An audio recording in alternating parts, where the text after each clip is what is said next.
বিয়ের লাল বেনারসি শাড়ি পরে বিয়ের কোণে রাস্তার মাঝে উপুড় হয়ে পড়ে আছে। মাঝরাতে এই রাস্তা দিয়ে গাড়ি খুব কমই চলাচল করে। কোনো গাড়ি যদি যায় তাহলে একদম এই মেয়েটির উপর দিয়ে যাবে, এটা নিশ্চিত। অন্যদিকে লেট নাইট পার্টি করে অর্ধমাতাল অবস্থায় গাড়ি চালাচ্ছে ইহসান। হঠাৎ করে সে লক্ষ্য করলো রাস্তার মাঝে কেউ একজন পড়ে আছে।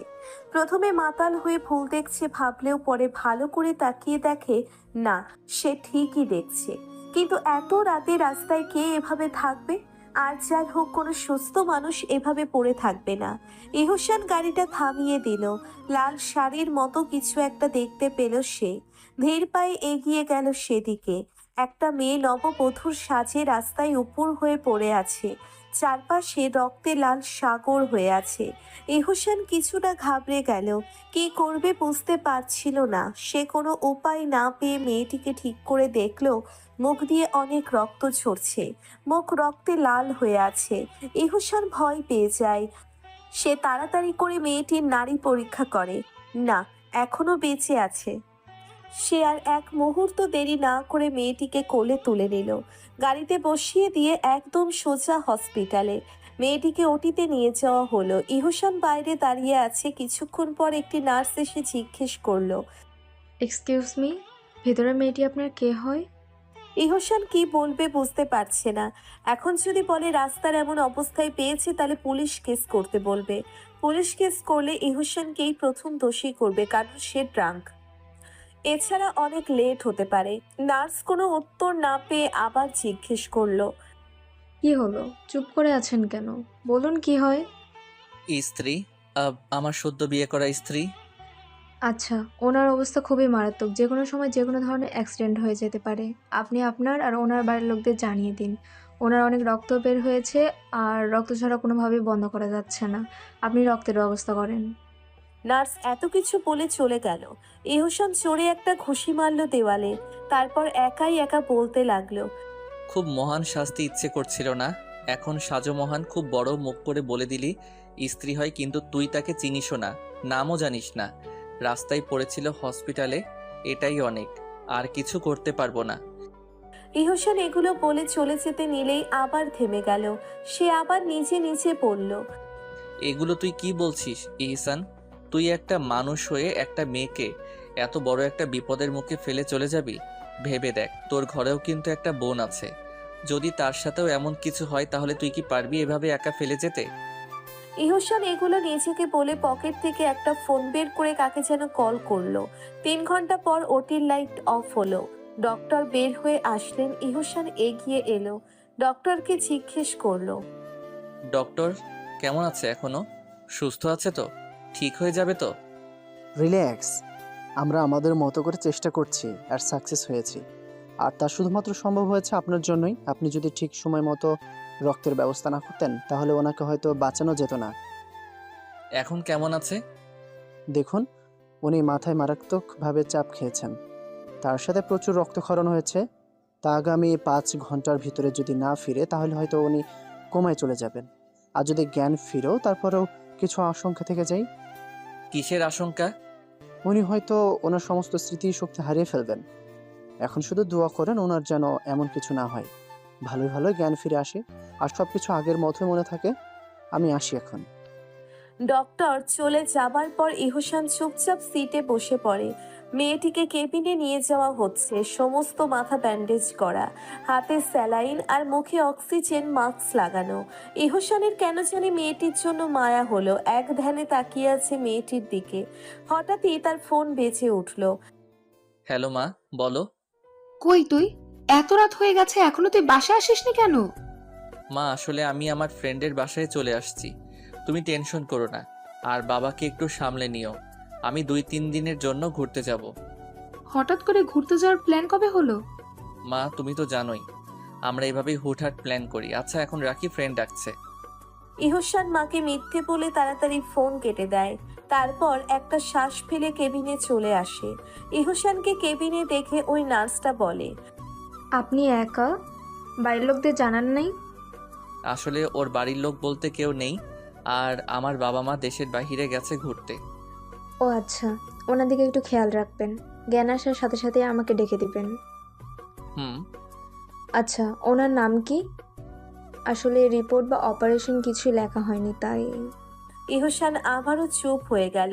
সে তো নিজেই জানে না মেয়েটির নাম কি। নার্স আবারও জিজ্ঞেস করলো। কি হলো বলুন? আনায়া। ইহসান অজান্তেই নামটা বলে দিল। নার্স নামটা লিখে নিয়ে চলে গেল। ইহসান মেয়েটির দিকে তাকিয়ে আবার বলল, আনায়া। ইহসান ওয়াশরুমে চোখ মুখে পানি দিয়ে আসলো। এতক্ষণে টেনশনে তার নেশা কেটে গেছে। কেবিনের সোফায় বসে থাকতে থাকতে কখন ঘুমিয়ে গেল বুঝতে পারল না। সকালের কাঁচা রোদ চোখে পড়তেই ঘুম ভেঙে গেল। চোখ খুলতেই আনায়ার মুখ ভেসে উঠল। সাথে সাথেই মনে হলো ডাক্তারের বলা কথাগুলো।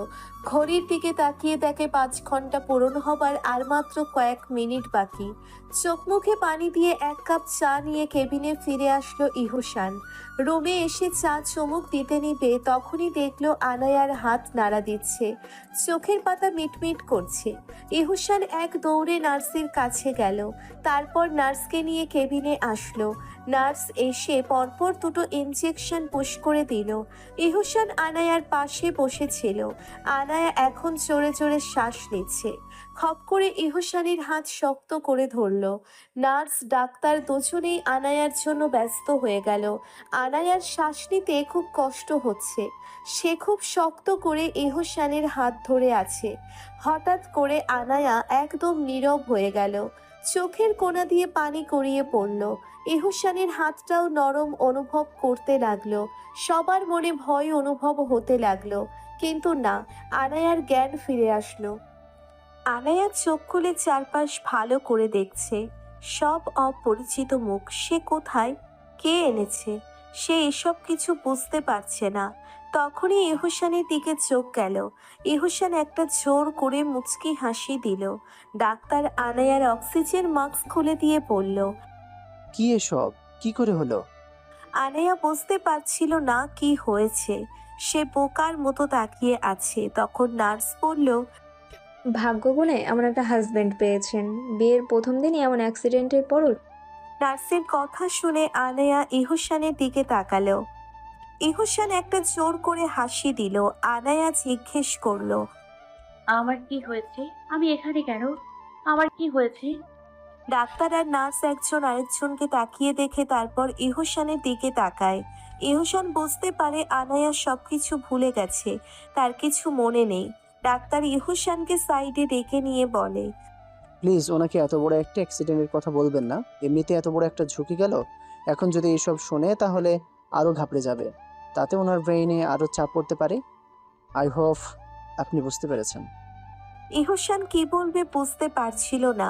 চুপচাপ দাঁড়িয়েছিল। ডাক্তার আর নার্স চলে গেল। আনায়া উঠে বসতে নিলেই ইহসান তাড়াতাড়ি করে ওকে আটকিয়ে দেয়। দুজন একদম দুজনের কাছাকাছি চলে আসে। দুজন দুজনের দিকে তাকিয়ে আছে। আনায়া বেডে শুয়ে আছে, ঘুমাচ্ছে। ইহসান ওর দিকে তাকিয়ে আছে। কি মায়া মায়া চেহারা! ও আজ পর্যন্ত অনেক মেয়ে দেখেছে, আর অনেক মেয়ের সাথে মিথ্যে সম্পর্কও করেছে, কিন্তু আজ পর্যন্ত এমন মায়া চেহারার কাউকে ওর চোখে পড়েনি। যার চোখে দেখেছিল সে আর এখন সাথে নেই। হঠাৎ করে আনায়া ঘুমের মাঝে হালকাভাবে নড়াচড়া করে উঠল। কপালে ঘাম জমে আছে। ইহসান আনায়ার হাত ধরে জোরে জোরে ডাক্তারকে ডাকতে লাগলো। ডাক্তার এসে আরেকটা ঘুমের ইনজেকশন পুশ করে দিল। ইহসান ডাক্তারকে জিজ্ঞেস করলো, আনায়া ঘুমের মাঝে এমন করছিল কেন? কোনো সমস্যা? এমন প্রায় সময় হবে, কারণ ওনার স্মৃতিগুলো বারবার মনে আসতে চাইবে, কিন্তু মনে করতে পারবে না। আর যতদিন পর্যন্ত মনে করতে পারবে না ততদিন এমন প্রায়ই হবে। আপনাকে বিষয়টা নিয়ে সতর্ক থাকতে হবে। আরেকটা কথা, ওনাকে এত বড় একটা অ্যাক্সিডেন্টের কথা কোনোভাবেই বলবেন না, তাহলে উনি ঘাবড়ে যাবেন। আর কিছু মনে করার জন্য প্রেশার দিবেন না। এক কথায় কোনো কিছু নিয়ে বেশি চিন্তা করা যাবে না। কিন্তু ডক্টর, ও তো আমাকে কি নিজেরই তো কিছু মনে নেই, তাহলে কি করে কি করব? ওনাকে আস্তে আস্তে মনে করানোর চেষ্টা করবেন, কিন্তু আগে ঠিক মতো সুস্থ হোক। আমি আসি এখন। ডাক্তার চলে যেতে নিলে ইহসান ডেকে বলে, আজকে কি আমরা বাড়ি যেতে পারবো? যেতে পারবেন ঠিকই, কিন্তু খেয়াল রাখবেন সম্পূর্ণ বেড রেস্টে থাকতে হবে। আচ্ছা, তাহলে আমরা একটু পরেই বের হয়ে যাব। যা ভালো বুঝেন। ডাক্তার চলে গেল। ইহসান আনায়ার দিকে তাকিয়ে ভাবতে লাগলো। আমি জানি না তোমার নাম কি, তোমার পরিচয় কি, কেন এত মায়া হচ্ছে তোমার জন্য। যতদিন পর্যন্ত না তুমি সুস্থ হচ্ছ, সবকিছু মনে না হচ্ছে, ততদিন পর্যন্ত তুমি আমার স্ত্রী হয়ে থাকবে, আর আমার স্ত্রী হয়ে আমার বাড়িতে থাকবে। ইহসান আর আনায়া গাড়িতে। আনায়া হেলান দিয়ে চোখ বন্ধ করে শুয়ে আছে। ইহসান বারবার আনায়ার দিকে তাকাচ্ছে। আনায়া চোখ খুলতেই ইহসান চোখ সরিয়ে নেয়। আনায়া জিজ্ঞেস করে, আমার কেন কিছু মনে পড়ছে না? আমার কেন লাগছে আপনাকে আমি চিনি? আপনার সাথে আমার কোনোদিন দেখা হয়নি। আনায়া, তুমি প্লিজ এখন এসব ভেবো না, তোমাকে ডক্টর এসব ভাবতে নিষেধ করেছে। গাড়ি থামান। আনায়ার কথা শুনে ইহসান অবাক হয়ে জিজ্ঞেস করলো। হোয়াট? গাড়ি থামাতে বলেছি। ইহসান গাড়ি থামায়। আনায়া গাড়ি থেকে নেমে রাস্তার পাশে দাঁড়ায়। সে চুপচাপ দাঁড়িয়ে আছে। ইহসান এসে ওর পাশে দাঁড়িয়ে জিজ্ঞেস করলো। আনায়া, কি হয়েছে? কোনো সমস্যা? ইহসানের কথার কোনো জবাব না দিয়ে সোজা জড়িয়ে ধরে আনায়া। ইহসান একদম স্তব্ধ হয়ে যায়। আনায়া কাঁদতে কাঁদতে বলে, প্লিজ বলুন না, আমার সাথে কি হয়েছে? আমি কেন কিছু মনে করতে পারছি না। আমরা একে অপরের কি হই?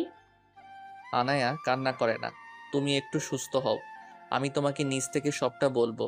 শুধু আপাতত এতটুকু জেনে রাখো, আমি তোমার স্বামী আর তুমি আমার স্ত্রী। আমরা একে অপরকে অনেক ভালোবাসি। হোয়াট? এসব কি বলছেন? হুম, ঠিকই বলছি।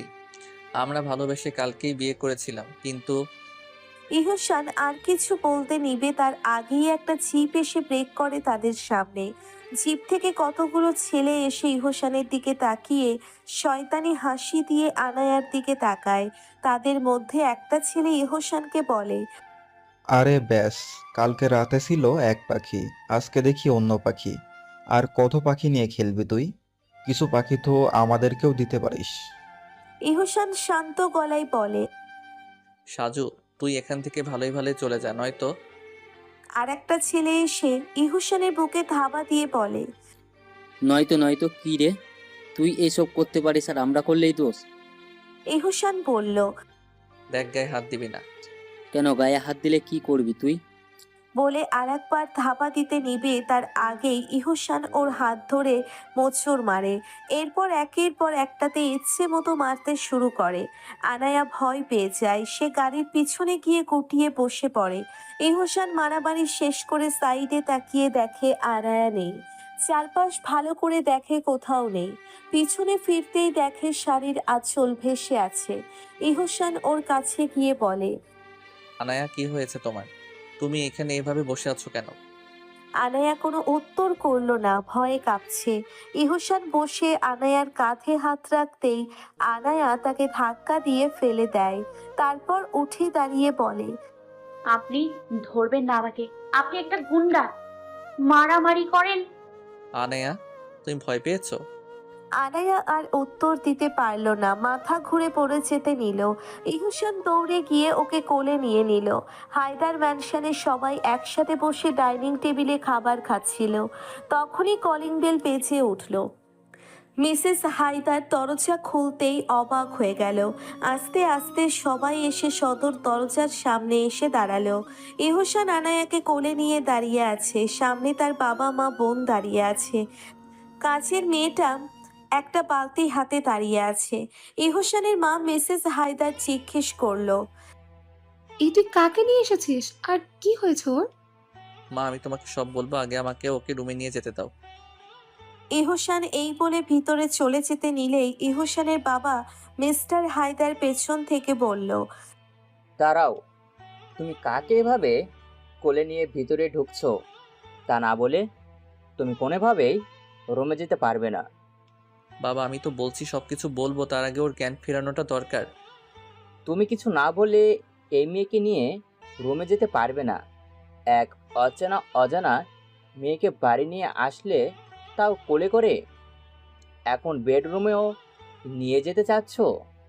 বলি, লাজ লজ্জা কি ভুলে গেছো, নাকি মানসম্মান ধুলোয় মেশাতে চাচ্ছ?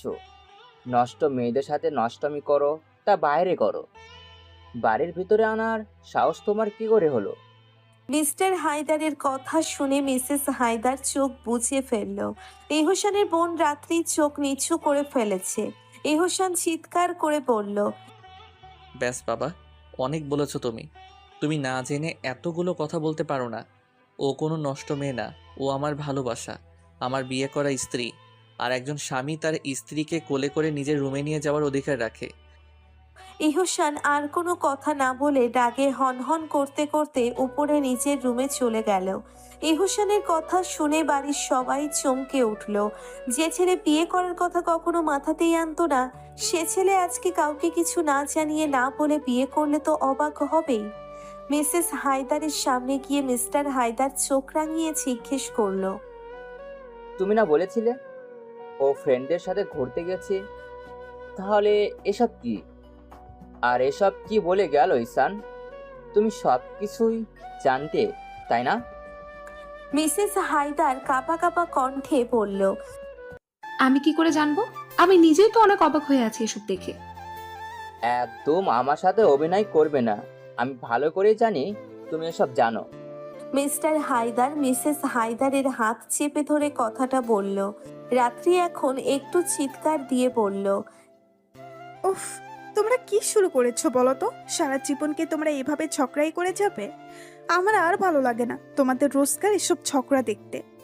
রাত্রি কথাগুলো বলে চলে গেল। মিস্টার হায়দার মিসেস হায়দারকে ছেড়ে দিয়ে চলে গেল। আনায়াকে বেডে শুয়ে দিয়ে গালে আস্তে আস্তে করে থাপ্পড় দিতে লাগলো। হাতে মালিশ করে ডাকতে লাগলো, কিন্তু কোনো সাড়া পাচ্ছে না। ইহসান উঠতে নিবে তার আগেই কেউ একজন ওর সামনে পানির গ্লাস বাড়িয়ে দিল। তাকিয়ে দেখে রাত্রি। রাত্রি বলল, পানিটা ওর মুখে ছিটিয়ে দে, দেখ হয়তো জ্ঞান ফিরবে। ছোট বোনের কথা মতো আনায়ার চোখে মুখে পানি ছিটিয়ে দিল ইহসান। চোখগুলো মিটমিট করছে আনায়ার। চোখ খুলে তাকিয়ে ইহসানকে দেখলো। তার সাথে একটা চশমা পরা মেয়ে দাঁড়িয়ে আছে। ইহসান একটা শ্বাস ফেলল। রাত্রি আনায়ার পাশে বসে জিজ্ঞেস করলো, এখন কেমন লাগছে? আনায়া রাত্রিকে চেনে না, তাই সে একটু দূরে সরে যেতে নিলেই ইহসান বলে, ও আমার একমাত্র ছোট বোন রাত্রি। রাত্রি বলল, আমি তোমার সাথে পরে কথা বলছি, তুমি একটু রেস্ট নাও। ভাইয়া তোকে নিচে যেতে ডেকেছে, বাবা মা। ইহসান বলল, আচ্ছা তুই যা, আমি আসছি। হুম, কিন্তু তাড়াতাড়ি আসবি। রাত্রি চলে যেতে নিলেই ইহসান বলে, আচ্ছা শোন, তোর কোনো নতুন ড্রেস থাকলে আনায়াকে দিয়ে যা তো। হুম। রাত্রি চলে যেতে গেলে ইহসান আনায়ার দিকে তাকায়। আনায়া এখনো ভয় পেয়ে আছে, তা ওর মুখে স্পষ্ট। ইহসান বলল, আমার মনে হয় তোমাকে সব সত্যটা বলে দেওয়া উচিত, কিন্তু বুঝতে পারছি না কিভাবে শুরু করব। কোন সত্য আর কিসের সত্য? তোমার আর আমার বিয়েটা কালকে সন্ধ্যায় হয়েছিল। তোমার চাচা চাচি তোমাকে জোর করে বিয়ে দিয়ে দিচ্ছিল, কিন্তু তুমি আমাকে ভালোবাসায় আমার সাথে পালিয়ে এসেছিলে। কিন্তু বিয়ে শেষে যখন আমরা বাড়ি আসছিলাম, তখনই আজকের ওই লোকগুলো আমাদের মারতে আসে। আমি ওদের লোকগুলোর সাথে মারামারি করছিলাম, তখনই কেউ একজন তোমার মাথায় আঘাত করে, আর তুমি। আর কিছু বলল না, কারণ ততক্ষণে আনায়ার চোখ ছলছল করছে। ইহসান আনায়ার হাত ধরে বলে, টেনশন করো না, সব ঠিক হয়ে যাবে। তোমার আস্তে আস্তে সব মনে পড়ে যাবে। এখন শুয়ে একটু রেস্ট নাও, আমি নিচ থেকে আসছি। আমার চাচা চাচি জোর করে বিয়ে দেবে কেন? আমার বাবা মা কোথায় ছিল? তোমার বাবা মা মারা গেছে আজকে 2 বছর। আনায়া চমকে উঠল তার কথা শুনে। ইহসান বলল, আমি জানি তোমার কষ্ট হচ্ছে, কিন্তু সবকিছু আমাদের হাতে থাকে না। আর এখন সবকিছু নতুন করে ভাবো। তুমি বসো, আমি আসছি। ইহসান কথাগুলো বলে রুম থেকে বেরিয়ে গেল। নিচে যেতে মনে মনে বলতে লাগলো, সরি, তোমাকে আমার মিথ্যা বলতে হচ্ছে। আমি জানি না তোমার পরিবারে কে আছে আর কে নেই, কিন্তু এই মুহূর্তে এই গল্প বানানো ছাড়া আর কোনো উপায় আমার ছিল না। ইহসান নিচে নেমে বাবার সামনে দাঁড়াতেই কষিয়ে একটা থাপ্পড় বসিয়ে দিল। পুরো বাড়ি স্তব্ধ হয়ে গেল। ইহসান গালে হাত দিয়ে বাবার দিকে তাকালো। তিনি বলেন, তোকে আমার নিজের ছেলে ভাবতেও ঘৃণা করছে।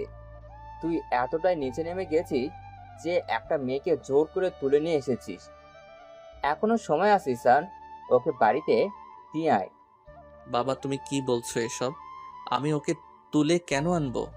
আমরা একে অপরকে ভালোবাসি, আর গতকালই আমরা বিয়ে করেছি। তাহলে ওর এই অবস্থা কেন? মাথায় এমন ব্যান্ডেজ কেন?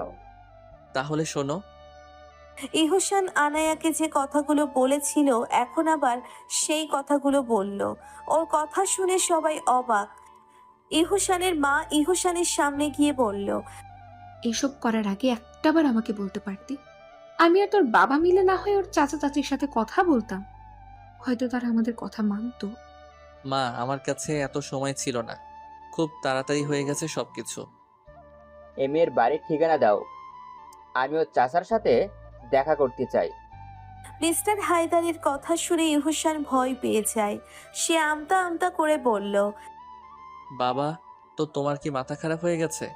এমনিতে ওর চাচা চাচি হয়তো রেগে আছে, পাগলের মতো খুঁজে বেড়াচ্ছে আমাদেরকে, আর তুমি এখন ওনার সাথে দেখা করতে চাচ্ছ? তাছাড়া আনায়ার আগের কিছু মনে নেই। ডক্টর বলেছে কোনো কিছু নিয়ে যেন চিন্তা না করে। এখন যদি তুমি এসব করো তাহলে আনায়ার আরো ক্ষতি হতে পারে। তাহলে তোদের বিয়ে রেজিস্ট্রেশন পেপার দেখা, তোদের কাবিননামা দেখা। ইহসান এখন আরেকটু ঘাবড়ে যায়। সে কি বলবে বুঝতে পারছিল না।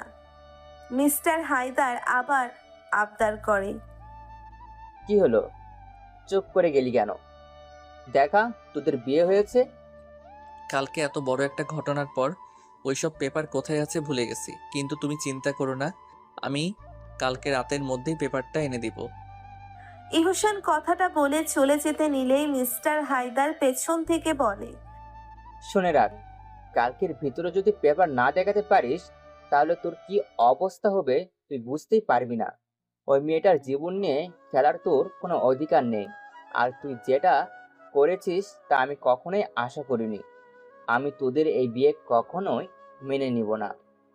ইহসানের বাবা কথাগুলো বলে হনহন করে রুমে চলে গেল। ইহসানের মা ইহকালের সামনে এসে বলে, সত্যি করে বলতো মেয়েটাকে। ইহসান একটু বিরক্ত নিয়ে বলল, মা তুমিও। আচ্ছা, রাগ করিস না, তুই ওপরে যা, আমি খাবার নিয়ে আসছি। ইহসান নিচের রুমে চলে গেল। রাত্রি তার মার কাছে এসে বলল, ভাইয়া কাউকে ভালোবেসে বিয়ে করেছে? আমি তা বিশ্বাসই করতে পারছি না, যে কিনা নিজের অতীত। রাত্রি, চুপ, একদম চুপ। এসব কথা আর কখনো ভুলেও আনবি না। শুক্রিয়া আদায় কর সব ভুলে নতুন ভাবে শুরু করার জন্য। রাত্রিকে একবার ধমক দিয়েও কথাগুলো বলল তার মা। রাত্রি বলল, তা ঠিক আছে, কিন্তু তোমার কাছে কিছুটাও অদৃশ্য অদ্ভুত লাগছে না? এত সহজে এত কিছু মেনে নিতে পারছো? আমার কাছে কিন্তু বিষয়টা ঠিক লাগছে না। অদ্ভুত তো আমার কাছেও লাগছে, কিন্তু এসব নিয়ে তোকে ভাবতে হবে না। আরেকটা কথা, এহসানের অতীত নিয়ে দ্বিতীয়বার আমি কোনো কথা শুনতে চাই না। কেন ভয় পাচ্ছ? ওরা যদি দুইজন দুজনকে ভালোবাসে, আর ওই মেয়ে যদি সত্যিই ভালোবেসে ঘর ছেড়ে থাকে, তাহলে এতদিনে হয়তো সবকিছু জানাজানি হয়ে গেছে। ওইটা ওদের ব্যাপার। আমি তোর মুখ থেকে যেন কিছু বের হতে না দেখি। ওই মেয়ের যদি সত্যি কিছু মনে না থাকে, তাহলে এসব কথাও মনে থাকবে না। ওরা দুজনেই আবার নতুন ভাবে সবকিছু শুরু করুক। তাই যেন হয় মা। রাত্রি কথাটা বলে নিজের মাকে জড়িয়ে ধরল। আনায়া চেঞ্জ করে রুমটাকে ভালো করে দেখছিল। রুমটা তো তেমন গোছানো নেই। টেবিলের উপর রাখা কতগুলো বই গলিয়ে রাখছে। আলমারি খোলা, জামা কাপড় এলোমেলো হয়ে আছে। বেড থেকে নামতেই একটা বোতল গড়িয়ে এলো। আনায়া বোতলটা হাতে নিতেই একটা বাজে স্মেল আসলো। সাথে সাথে নাকে ধরে জানালা দিয়ে বোতলটা ফেলে দিল। তখনই ইহসানের মা খাবার নিয়ে রুমে ঢুকলো। কি হয়েছে মা, নাক চেপে আছো কেন? আনায়া পেছন ফিরে একটা মধ্যবয়সী মহিলাকে দেখতে পারল। চেনার চেষ্টা করলো কিন্তু পারল না। মিসেস হায়দার কিছুটা আন্দাজ করতে পেরে বলল, আমি ইহসানের মা, তোমার জন্য খাবার নিয়ে এসেছি। সকাল থেকে শুনেছি কিছুই খাওনি। ইরসান, ইরসান, ইরসান। আনায়া ভয় পেয়ে ইহসানকে ডাকছে। ইহসান রুমে আসতেই আনায়া দৌড়ে গিয়ে জড়িয়ে ধরে। ইহসান অনুভব করে আনায়া কাঁপছে। সে বুঝতে পারল আনায়া ভয় পেয়েছে। সে মাথায় হাত বলিয়ে দিতে দিতে বলল, আনায়া শান্ত হও, উনি আমার মা, খুব ভালো মানুষ, উনি কিছু করবে না, রিল্যাক্স। আচ্ছা আসো, আমি তোমাকে পরিচয় করিয়ে দেই। মেয়েটা খুব ভয়ে আছে এখন। মা, ওর সামনে কেউ যেন জোরে কথা না বলে, এটা একটু খেয়াল রেখো। আচ্ছা আনায়া, উনি হলেন আমার মা, তোমার শাশুড়ি। সালাম করবে না শাশুড়িকে? আনায়া মাথা তুলে ইহসানের মুখের দিকে তাকালেই ইহসান ইশারা করে বলে সালাম করতে। আনায়া কাঁপা কাঁপা কণ্ঠে সালাম করে। বেঁচে থাকো মা, বেঁচে থাকো। আচ্ছা, তোমার সাথে আমি পরে কথা বলে নিব। এখন এই খাবারটুকু খেয়ে নাও। ইহসান, দেখিস খাবারটা যেন খেয়ে নেয়। মিসেস হায়দার বেডে খাবারটা রেখে চলে গেল। ইহসান নিজ থেকে আনায়াকে সরিয়ে বেডে বসিয়ে দিয়ে বলে, খাবারটুকু খেয়ে নাও, দেখবে দুর্বলতা একটু কমবে। না, আমার খেতে ইচ্ছে করছে না। আনায়া উঠতে নিলে ইহসান ওর হাত ধরে ফেলে, তারপর নিজের সামনে বসিয়ে দেয়। প্লেট থেকে খাবার নিয়ে আনায়ার মুখের সামনে ধরে। আনায়া ইহসানের দিকে তাকালে ইহসান একটা জোর করে মুচকি হাসি দিয়ে খাবারের দিকে ইশারা করলো। আনায়া আর কোনো কথা না বলে খাবারটা মুখে নিয়ে নিল। সন্ধ্যাবেলায় ইহসান ছাদে এসে কাকে যেন কল করলো। দোস্ত, আমি যে কাজটা দিয়েছি সেটা আজকে রাতের ভিতরেই করতে হবে। কাল সকালেই বাবাকে দেখাতে হবে। তুই পারবি তো? আচ্ছা, তাহলে তুই কাল সকালে গেটের সামনে এসে আমাকে একটা কল দিবি। রাখি তাহলে, বাই। আনায়া রাত্রির সাথে বসে আছে। আনায়ার যেন মন ভালো থাকে তাই রাত্রিকে পাঠিয়েছে ইহসান। এতক্ষণে রাত্রি আর আনায়ার মাঝে মোটামুটি একটা ভাব হয়ে গেছে। রাত্রি বলল, আমি তোমাকে কি ডাকবো সেটা নিয়ে খুব চিন্তায় আছি। কেন, কি হয়েছে? আসলে আমি ভাবি ডাকবো নাকি বৌমনি ডাকবো সেটাই ভেবে পাচ্ছি না। তোমার যেটা ইচ্ছে হয় সেটা ডাকতে পারো। জি ভাবিমণি, আমি তোমাকে ভাবিমণিই ডাকবো। আচ্ছা, তাই দেখো। তো ভাবিমণি, আজকে তো তোমাদের বাসর রাত, প্রস্তুতি কেমন? রাত্রি কথাটা বলে চোখ টিপ মারল। আনায়া একটু লজ্জা পেল। রাত্রি বলল, এখনই এত লজ্জা পাচ্ছ? যখন ভাই আসবে তখন? এসবের কোনো প্রস্তুতি নেই নি এক্ষুনি। কিন্তু ভাইয়া কি সেটা মানবে? রাত্রি কথা শুনে আনায়া চুপ হয়ে গেল। মুখে একটা মলিন ভাব চলে এলো। সত্যিই তো, এখন যদি ইহসান তার পুরুষত্ব জোর করে খাটায় তখন? রাত্রি আনায়াকে চিন্তিত দেখে বলল, ভাবিমণি, তুমি আমার সাথে চলো তো। কোথায় যাব? গেলেই বুঝতে পারবে। প্রায় 2 ঘন্টা ধরে আনায়াকে রুমে আসতে না দেখে নিজেই রুম থেকে বেরিয়ে খুঁজতে লাগলো ইহসান। সামনে কাজের মেয়ে টুনিকে জিজ্ঞেস করলো, কি রে তোরা আনায়া, মানে তোর ভাবিকে দেখেছিস? ভাই তো দেখছি বউকে চোখে হারাচ্ছেন। বলেই দাঁত মেলিয়ে হাসতে লাগলো। ইহসান একটু রাগ দেখিয়ে বলল, দেখেছিস কিনা বল, এভাবে দাঁত না কেলিয়ে। রাত্রি আপা নিজের রুমে নিয়ে যেতে দেখছিলাম। আচ্ছা, তুই যা তাহলে। টুনি নিজের কাজ করতে চলে গেল। ইহসান রাত্রির রুমের দিকে যাচ্ছিল। রুমে ঢোকার আগেই রাত্রি বেরিয়ে আসলো। ইহসান বলল, তুই একা বের হচ্ছিস কেন? আনায়া কোথায়? কেন, কোনো দরকার? না, তেমন কিছু না। ঠিক আছে কিনা দেখতে এসেছিলাম। ঠিক আছে, এখন তুই নিজের কন্যার রুমটাতে যা তো একটু। কেন? ওইখানে কেন যাব? আরে বাবা, ওই রুমের ড্রয়ারে একটা বক্স আছে, নিয়ে আয় তো, দরকার আছে। তোর দরকার তুই করে নে না, আর সর, আমি ওর সাথে দেখা করব। ইহসান ভিতরে ঢুকতে নিলে রাত্রি তার সামনে দাঁড়িয়ে বলে, আরে তুই এইভাবে ভেতরে যেতে পারবি না। বিয়ে করেছিস, এতটুকু তো বুদ্ধি রাখ। একটা মেয়ের রুমে হুটহাট যেতে নেই। আমি তোর ঘরে কি আজকে নতুন যাচ্ছি? উফ, এত কথা বলতে পারবো না। ভাবির জন্য দরকার ছিল বক্সটা, তাই বললাম। আর এখানেও ভাবির কাছে আমাকে থাকতে হবে। আচ্ছা আচ্ছা, যাচ্ছি, নিয়ে আসছি। ইহসান চলে যেতে নিলেই রাত্রি পেছন থেকে বলে, ও, যেই ভাবির দরকার শুনলি তখনই চলে যেতে নিলি? আমারটা তো আমাকেই করতে বলে দিচ্ছিলি। ইহসান কথাটা শুনে চোখ তুলে রাত্রির দিকে তাকালে রাত্রি ভয় পেয়ে রুমের ভিতরে চলে যায়। ইহুসান নিচের কর্নার রুমে যেতেই চমকে ওঠে। পুরো রুম ফুল মোম দিয়ে সুন্দর করে সাজানো, তার চেয়ে সুন্দর করে সাজানো খাটটা। খাটে বসে আছে আনায়া, ফুলের গহনা দিয়ে সাজানো হয়েছে, সাথে লাল লিপস্টিক, অল্প মেকআপ। এই সাজে আনায়াকে দেখে ইহুসান একদম স্তব্ধ হয়ে যায়। দরজা লাগানোর শব্দ শুনে ধ্যান ভাঙে ইহুসানের, আর শুনতে পাই দরজার ওপার থেকে রাত্রি বলছে, সারপ্রাইজটা কেমন দিলাম? তুই মনে করিস না তুই সারপ্রাইজ দিতে জানিস? তুই যেমন আজকে বউ এনে আমাদের সবাইকে সারপ্রাইজ করে দিয়েছিস, আমিও তোর বাসর ঘর আর তোর বউকে সাজিয়ে তোকে সারপ্রাইজ দিয়েছি। কোনো ধন্যবাদ লাগবে না, শুধু সময় মতো আমার কাজ করে দিলেই চলবে। চললাম, বাই অ্যান্ড এনজয়। রাত্রি কথাগুলো বলে বাহির থেকে ওই রুমের কারেন্টের লাইন অফ করে দেয়। অন্ধকারে মোমের আলোতে সারা রুম আলোকিত হয়ে যায়। আনায়ার মনে অজানা এক ভয় কাজ করলেও একরকম ভালোও লাগছে, কারণ তার জানা মতে তার ভালোবেসে বিয়ে করেছে। আর প্রতিটি মেয়েরই এই রাতটা নিয়ে অনেক স্বপ্ন থাকে। ইহুসান কি করবে বুঝতে পারছিল না। ধীরে ধীরে আনায়ার পাশে গিয়ে বসলো। সে কিছুক্ষণ চুপ থেকে জিজ্ঞেস করলো, এখন শরীরটা কেমন লাগছে? আমি ঠিক আছি, কিন্তু মাথাটা ধরে আছে। ও আচ্ছা, তাহলে তুমি ঘুমিয়ে পড়ো। ভালো ঘুম হলে দেখবে সকালে সব ঠিক হয়ে গেছে। হুম। আনায়া নিজের হাত মোচড়াতে মোচড়াতে বলল। ইহুসান আন্দাজ নিল হয়তো আজকে রাতটা নিয়ে ভয়ে আছে, তাই তো বলল, আনায়া, তুমি ভয় পেও না, আমি কিছু করব না। আমাদের ভালোবেসে বিয়ে হয়েছে ঠিকই, কিন্তু তুমি এখন এসব মনে করতে পারছো। সুস্থ হচ্ছ ততদিন আমি তোমাকে ওইভাবে চাইবো না। এতটুকু বিশ্বাস তুমি আমার উপর রাখতে পারো। আচ্ছা, আমি তাহলে এসব গয়না খুলে শুয়ে পড়ছি, আপনিও শুয়ে পড়ুন।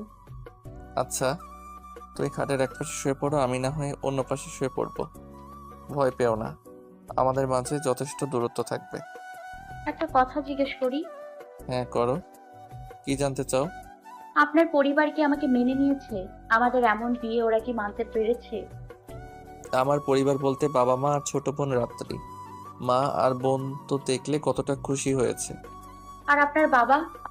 আনায়াটা প্রশ্ন শুনে ইহুসান তার দিকে তাকিয়ে বলল, দেখো, বাবা একটু ঝামেলা করছে, কিন্তু সব ঠিক হয়ে যাবে। তোমাকে এসব নিয়ে ভাবতে হবে না, চুপচাপ ঘুমাও এখন। আব- আর কোনো কথা নয়, চুপচাপ ঘুমাও। ইহুসান আনায়ার চোখের দিকে তাকিয়ে কথাটা বলল। আনায়া আর কোনো কথা না বলে চুপচাপ উঠে আয়নার সামনে চলে গেল। তারপর আস্তে আস্তে নিচের ফুলের গহনাগুলো খুলছিল, কিন্তু কানের গহনাটা চুলের সাথে বেশ জটিলভাবে আটকে আছে, তাই সে খুলতে পারছিল না। একটু জোরে টান দিলে ব্যথা পেয়ে আহ করে চিৎকার দেয়। ইহুসান এসে ওর পেছনে দাঁড়িয়ে বলে, আমাকে দাও, আমি দেখছি। ইহুসান খুব যত্ন করে চুল থেকে কানের দুল সরাচ্ছে। আনায়া আয়নার দিকে তাকিয়ে আছে, নিচের ঠোঁটটাকে কামড়ে দিয়ে ধরে কানের দুল খোলা দেখছে আনায়া।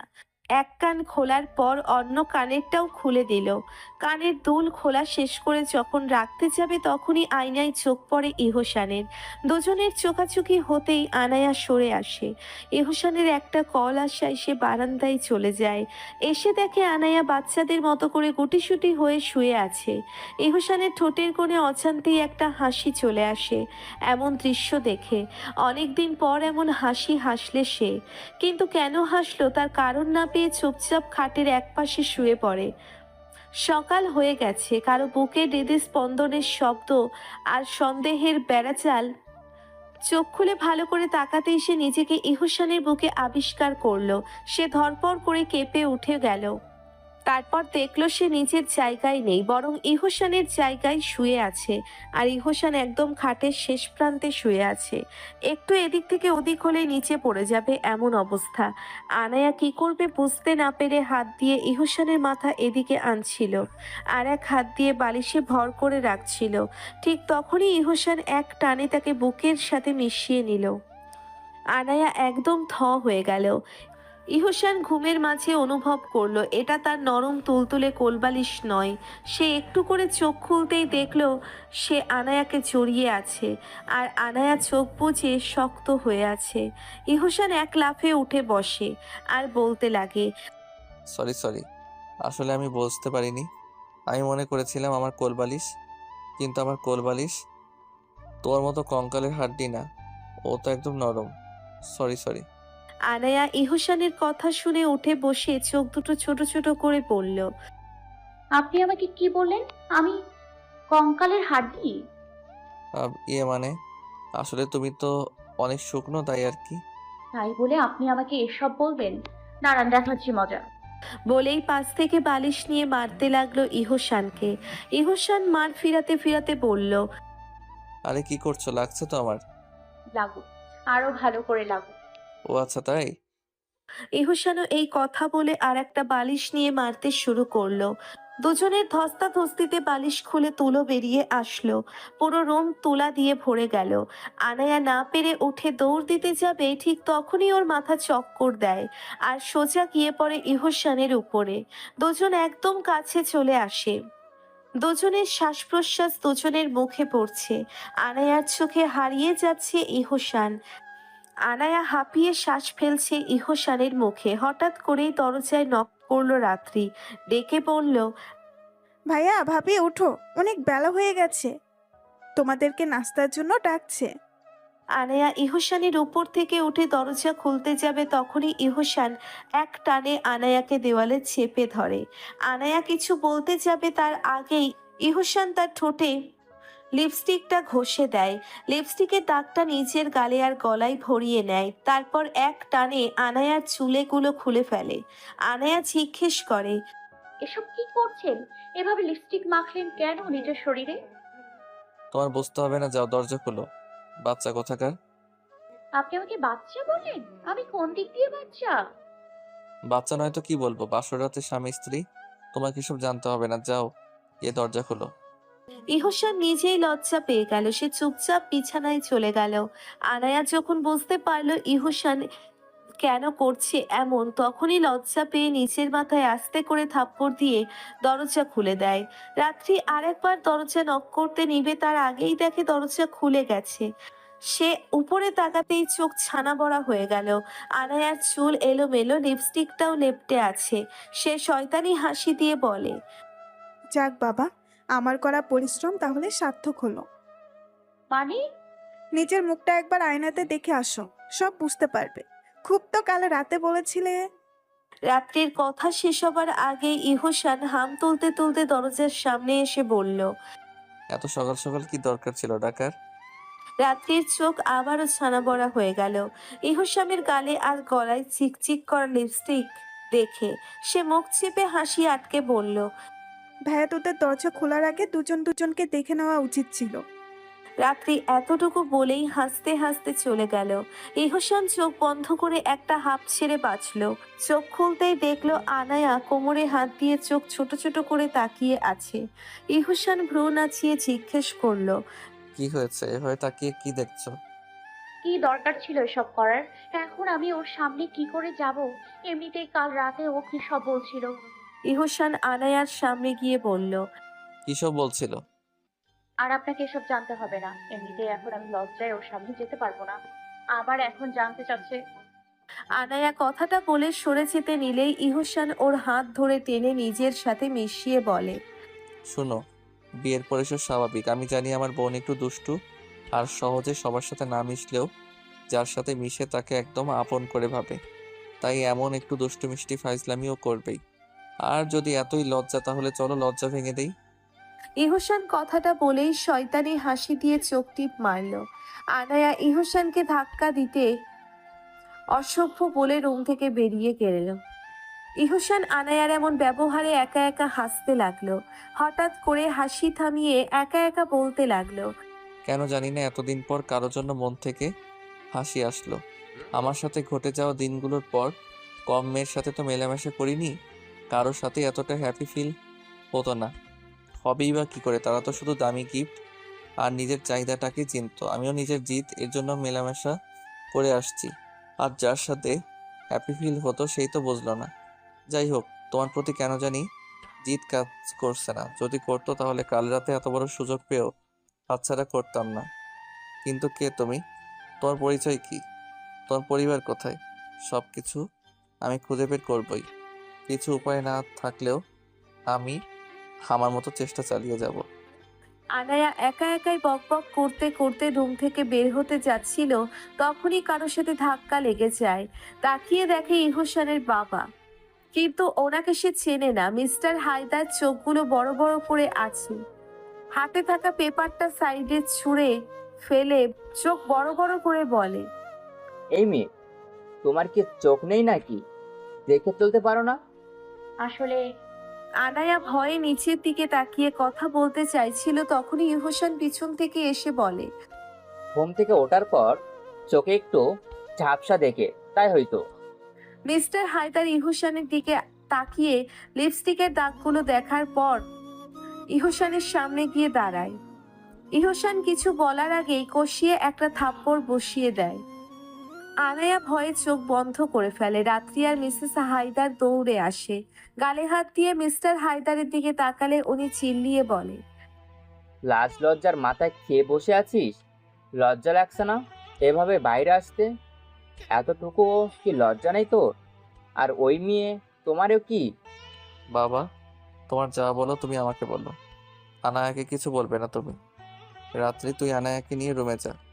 রাত্রি আনায়াকে নিয়ে চলে যেতে লাগলো। মিস্টার হায়দার বলল, তোকে আমি বলেছিলাম আমাকে রেজিস্টার পেপার দেখাতে। কই পেপার? আমি জানতাম তোদের বিয়ে হয়নি শুধু ভোগ করার জন্য। ছি ঈশান, ছি। বাবা, আমি তোমাকে সবকিছু দেখিয়ে দিব। কিন্তু কখন? তোর হাতে সময় আছে মাত্র 30 মিনিট। এর মাঝে যদি তুই না প্রমাণ করতে পারিস তাহলে তোকে আমি এই বাড়ি থেকে বের করে দিব। বলেই মিস্টার হায়দার চলে গেলেন। ইহসান রুমে ঢুকেই অবাক হয়ে গেল, কারণ যে রুমটা গতকাল রাতেও এত অগোছালো ছিল সে রুমটা এখন এত গোছানো কি করে হলো। ইহসান এসব ভাবছিল, তখনই আনায়া ফ্রেশ হয়ে ওয়াশরুম থেকে বের হলো। ইহসান আনায়াকে দেখে হাসবে না অবাক হবে বুঝতে পারছিল না, কারণ আনায়া ইহসানের টি শার্ট আর ট্রাউজার পরে আছে। ইহসান হাসি আটকাতে না পেরে হো হো করে হেসে দিল। আনায়া রাগ দেখিয়ে বলল, আপনার সমস্যাটা কি বলবেন আমাকে? যখনই দেখেন তখনই কোনো না কোনো ঘটনা করবেনই। তুমি এটা কি পড়েছো? এমনিতেই কঙ্কালের হাড্ডি, তারপরে সব। ইহসান কথাটা বলে আরো হাসতে শুরু করলো। আনায়া এবার গাল ফুলিয়ে বলল, হাসুন, এখন তো হাসি আসবেই। বিয়ের আগে দরকার ছিল না দামি দামি শাড়ি কিনে রাখার, কই রেখেছেন কিনে? তাই তো এখন আপনার এসব লুজ লুজ কাপড় পরতে হচ্ছে আমাকে। আনায়া কথাটা বলে বাচ্চাদের মতো ফেস বানিয়ে ফেললো। ইহসান এবার হাসি থামিয়ে বলল, আচ্ছা আচ্ছা, বুঝতে পেরেছি। এখন আর গাল ফোলাতে হবে না। আমি মাকে বলছি একটা শাড়ি দিয়ে যেতে, সেটাই পরে নাও। তারপর নাস্তা শেষ করে আমরা শপিংয়ে বের হব, কেমন? বাই দ্য ওয়ে, রুমটা কি গোছালো? আমি গুছিয়েছি। আর হ্যাঁ, এখন থেকে রুম কেন, কাকের বাসা বানিয়ে রাখা যাবে না। কাকের বাসা? তুমি আমার রুমকে কাকের বাসা বললে? কাকের বাসাকে তো কাকই বলবো, তো আর কি বলবো? যা বলছি তা শুনুন। অগোছালো করে রাখলে খবর আছে। আর ওই সব বোতল আনা যাবে না, কি বাজে গন্ধ। আনায়া কথাটা নাক তুলে বলল। ইহসান বলল, বাহ, বাড়িতে আসতে না আসতে হুকুম করা শুরু হয়ে গেছে। দিন দিন আর কি কি যে হবে আল্লাহই জানে। বিয়ে করে একদম ফেসে গেছি মনে হচ্ছে এখন। ইহসান কথাটা বলে চলে যেতে নিলে আনায়া পেছন থেকে প্রশ্ন করে, আচ্ছা, আমাদের কি সত্যি সত্যি বিয়েটা হয়েছিল? আনায়ার কথায় থমকে দাঁড়ায় ইহসান। হঠাৎ এমন প্রশ্ন কেন করলো আনায়া? তাহলে কি আনায়া কিছু মনে পড়তে চাইছে? এসব নানা ধরনের কথার ভয় পেতে লাগলো ইহসান। তখন আপনার বাবা এসব কথা শুনে আমি কিছুটা হতভম্ব হয়ে গেছি, তাই জিজ্ঞেস করছি, আমাদের কি সত্যি সত্যি বিয়েটা হয়েছিল? আনিয়ার এখনের কথা শুনে ইহসান যেন নিজের প্রাণ ফিরে পায়। সে একটা হাঁপ ছেড়ে বলে, আনায়া, তুমিও না? আসলে বাবা আমাদের বিয়েটা মেনে নিতে পারছে না, তাই এসব বলছে। আর কিছুক্ষণ পরে পেপারটা দেখিয়ে দিলে দেখবে সব ঠিক হয়ে গেছে। পেপার? কিসের পেপার? আসলে বাবা আমাদের বিয়ের রেজিস্ট্রেশন পেপার দেখতে চেয়েছিলেন, সেই পেপারটার কথাই বলছি। কিছুক্ষণের মাঝে পেপারটা চলে আসবে। ভাবি, তোমার জন্য মা। রাত্রি রুমে ঢুকতে ঢুকতে কথাটা বলছিল, কিন্তু রুমে এসে আনায়াকে এভাবে দেখে একদম হাঁ হয়ে যায়। তার উপর ইহসান এখনো আগের অবস্থা নিয়ে দাঁড়িয়ে আছে দেখে রাত্রি বলে, আই এম সরি, আমার নক করে আসা উচিত ছিল, আমি পরে আসছি। তার আর দরকার নেই, কিন্তু নেক্সট টাইম নক করে আসবি। তোরা কথা বল, আমি ওয়াশরুমে যাচ্ছি। ইহসান ওয়াশরুমে চলে যাবার সাথে সাথে রাত্রি তার হাত থেকে শপিং ব্যাগটা বেঁধে রেখে আনায়ার সামনে গিয়ে হাসতে হাসতে বলল, ভাবি তুমি এসব কি পরেছো? কি আর করব, ড্রেসই নেই তো। আচ্ছা শোনো, এই ব্যাগে একটা শাড়ি আর কিছু ড্রেস আছে, আর এই যে কিছু গহনা। শাড়ি আর গহনাগুলো পরে নিচে আসো, মা তোমাকে বরণ করবে। কিন্তু আমি তো শাড়ি পরতে পারি না। আচ্ছা তাহলে আমিই পরিয়ে দিচ্ছি, কিন্তু একটা শর্ত। কি শর্ত? কাল রাতে কি কি হলো সব বলতে হবে। রাত্রি শয়তানি হাসি দিল। আলায়া ওর কানে ধরে বলল, একটা কাজ করলে কেমন হয়, তোমাকেও বিয়ে দিয়ে বাসর ঘরে বসিয়ে দিই, তখন বুঝতেও পারবে, জানতেও পারবে কি কি হয়েছিল আর কি কি হয়। ভাবি লাগছে তো, ছাড়ো। দেখো আমি কিন্তু মাকে বলবো তুমি প্রথম সকালেই আমার কান ধরে টেনেছো। বেশ করেছি, পরে যদি এসব আরো শুনি তখন অনেক কিছু করব। অনেক কিছু তো ভাইয়ার সাথে করবে। কি? রাত্রি মিনমিন করে কথাটা বললেও আনায়া শুনতে পেরে ওর কান আরেকটু জোরে টেনে বলে কথাটা। রাত্রি বলে, কিছু না কিছু না, এখন কানটা ছাড়ো, নয়তো শাড়ি পরাবো কি করে। আনায়া রাত্রির হাল ছেড়ে দিলে রাত্রি নিজের কান ঘষতে ঘষতে আনায়াকে পড়াতে লাগলো। ইহসান ফ্রেশ হয়ে আসতেই চোখ আটকে গেল আয়নার দিকে। আনায়ার মুখটা ভেসে আছে আয়নায়। হলুদ কালারের শাড়ির সাথে হালকা গহনা মেকআপ, একদম অপূর্ব লাগছে। ইহসান আনায়াকে যতই দেখে ততই ভালো লাগে। এই ভালো লাগাটা একজনের জন্যই ছিল। রাত্রি বোঝাতে পারলো ইহসান আনায়ার দিকে তাকিয়ে আছে, তাই গলা কাশি দিয়ে বলল, এভাবে আড়াআড়ি না দেখে সামনাসামনিই দেখ। রাত্রির কথাটা শুনে ইহসান একটু লজ্জা পেল। যখন আনায়া ওর দিকে ফিরানো হলো তখন একদম হাঁ হয়ে তাকিয়ে আছে। আনায়া নিচের দিকে তাকিয়ে মিটমিট করে হাসছিল। রাত্রি ইহসানের মুখের সামনে চুটকি বাজালো, সাথে সাথে ইহসান চোখ সরিয়ে নিল। আনায়াও একটু নড়ে চড়ে দাঁড়ায়। রাত্রি বলে, আচ্ছা তোরা তাহলে আয়, আমি যাচ্ছি, কিন্তু হ্যাঁ তাড়াতাড়ি আসবি। আনায়ার দিকে তাকিয়ে একটা হাসি দিয়ে চলে গেল রাত্রি। ইহসান আলমারি থেকে কিছু একটা বের করতে করতে বলল, তোমাকে কিন্তু আজকে অনেক সুন্দর লাগছে। ধন্যবাদ। আনায়া লজ্জা পেয়ে আর কিছু বলতে পারছিল না। ইহসান একটা শার্ট বের করলো। আনায়া বলে, বিছানার উপর রাখা পাঞ্জাবি পাজামা পরতে বলেছে আন্টি। কিন্তু কেন? আমি জানি না, রাত্রি আমাকে বললো, তাই আপনাকে বলছি। ইহসান আর কোনো কথা না বলে বিছানার উপর থেকে পাঞ্জাবি পাজামা নিয়ে ওয়াশরুমে চলে এলো। চেঞ্জ করে বাহিরে আসলে আনায়াকে ইশারা করলো ওর সাথে নিচে যেতে।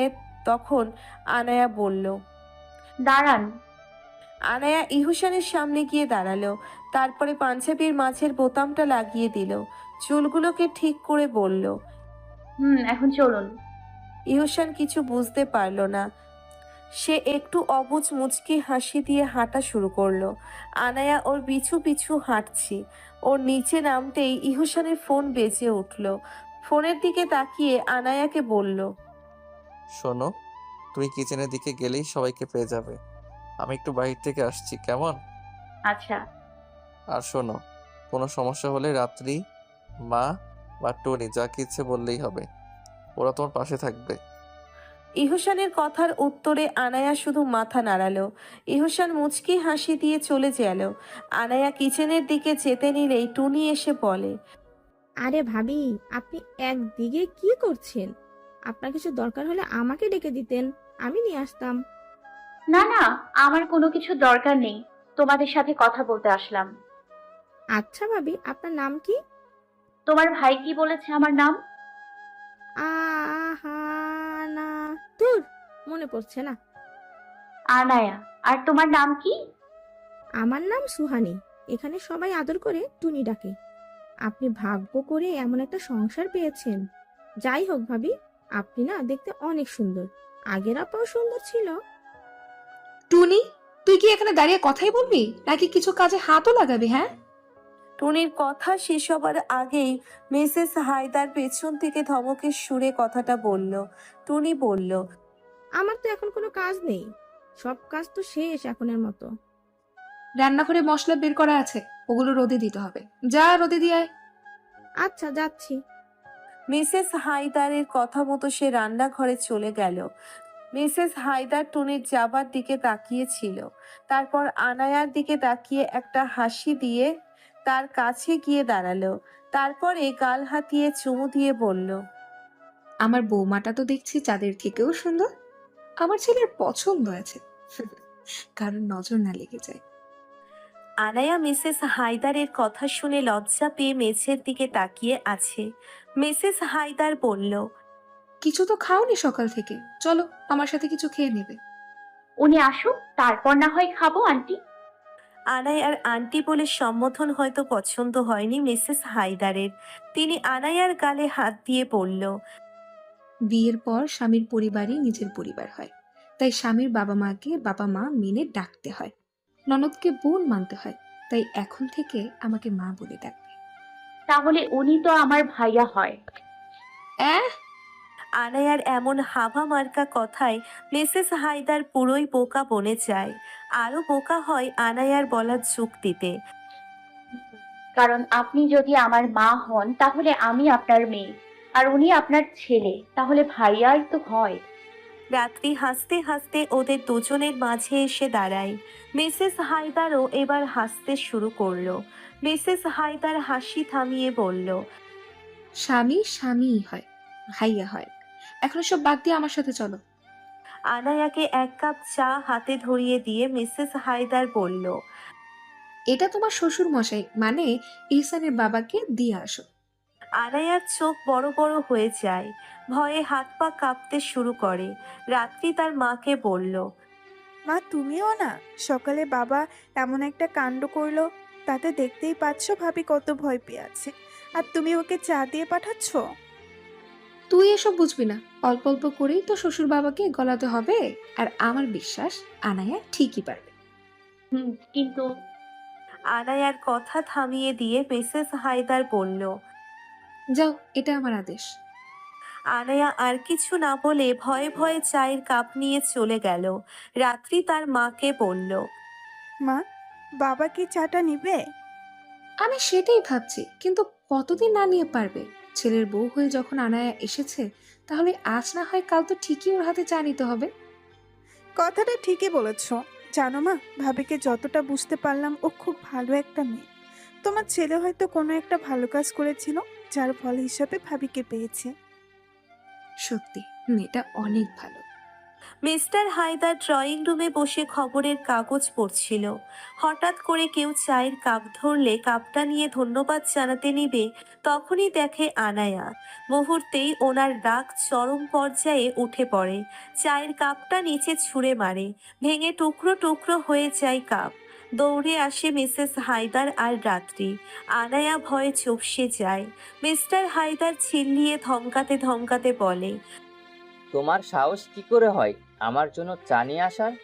বাড়িতে কি লোকের অভাব পড়েছে যে আমাকে তোমার মতো একটা মেয়ের হাতে চা খেতে হবে? আর যদি কম পড়ে তাহলেও আমি তোমার মতো মেয়ের হাতে চা খাবো না। আর বাড়ির সবাই একটা কথা কান খুলে শুনে রাখো, যার যে কাজ সে সেটাই করবে। আমার কোনো কাজে যেন ওই মেয়েটা হাত না দেয়। যে মেয়ে নিজের ইজ্জত রক্ষা করতে পারে না সেই মেয়ের। ব্যাস বাবা, অনেক হয়েছে। আর একটা কথাও তুমি বলবে না। তুমি কাল থেকে আনায়া যা পারছো তাই বলে যাচ্ছ। কেন? ওকে ভালোবেসে বিয়ে এই বাড়িতে এনেছি বলে, নাকি নিজের জীবন সঙ্গিনী নিজেই বেছে নিয়েছি বলে? মিস্টার হায়দারের কথা না শেষ করতেই পেছন থেকে চিল্লিয়ে ইহসান কথাটা বলে। মিস্টার হায়দার বলল, তোদের বিয়ে হয়েছে? কই, এখন পর্যন্ত তো পেপারটা এনে দিতে পারলি না। এই নাও তোমার পেপার। ইহসান তার বাবার দিকে একটা পেপার এগিয়ে দেয়। তিনি তা নিয়ে দেখে এটা সত্যি বিয়ে রেজিস্ট্রেশন পেপার, যা ইহসান তার বন্ধুকে দিয়ে খুব কষ্ট করে বানিয়েছে। কিন্তু তার সবারই অজানা। মিস্টার হায়দার পেপারটা দেখে চুপ হয়ে যায়। ইহসান বলল, কি বাবা, এখন আর বলবে বারবার ওর মতো মেয়ে ওর মতো মেয়ে? নাকি ওর হাতের কোনো জিনিস খেতে তোমার অসুবিধা হবে? বলো বাবা, চুপ করে আছো কেন? আমি আমার রুমে যাচ্ছি। না, আমি তোমার জবাব না শুনে কোথাও যেতে দিব না। আজকে এই মুহূর্তে তোমাকে ওকে এই বাড়ির বউ হিসেবে মেনে নিতে হবে। বরণ করার সময় তোমাকে পাশে দাঁড়িয়ে থাকতে হবে। আনায়া সালাম করার পর ওকে তোমার দোয়া দিতে হবে। এহসান চিল্লিয়ে কথাটা বললে মিস্টার হায়দার একবার চোখ বুজে আবার চোখ খুলে বলল, হুম, মেনে নিব। তার আগে ওর সাথে আমার কিছু কথা আছে। আমি চাই এই কথাগুলো আমি আরও একাই বলি। তাই আমি রুমে যাচ্ছি। যদি এই মেয়ে এই বাড়ির বউ হিসেবে থাকতে চাই, তাহলে আমার রুমে আসতে বলিস।